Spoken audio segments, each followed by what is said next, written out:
now 2204, your pageant vlogger host. Subscribe.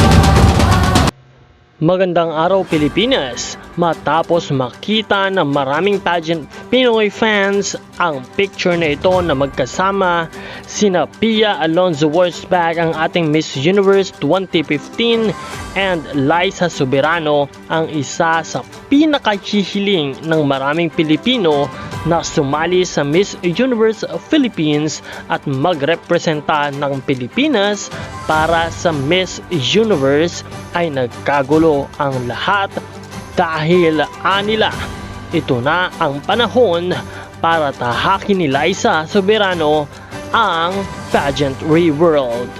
Nababagay nga si Liza dahil sa angkin nitong ganda at talino upang irepresenta at iwagayway ang bandila ng Pilipinas sa Miss Universe stage.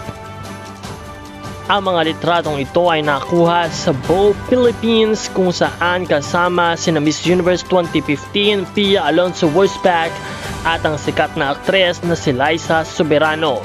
Dahil dito, talaga namang samot-sari ang komento ng mga netizens. Ano ang iyong obserbasyon at ano ang iyong masasabi tungkol dito?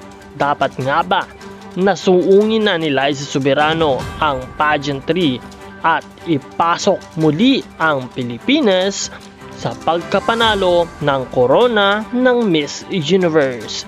Maraming salamat sa iyong panonood, mag-comment at huwag kalimutan na mag-like at mag-subscribe for more updates.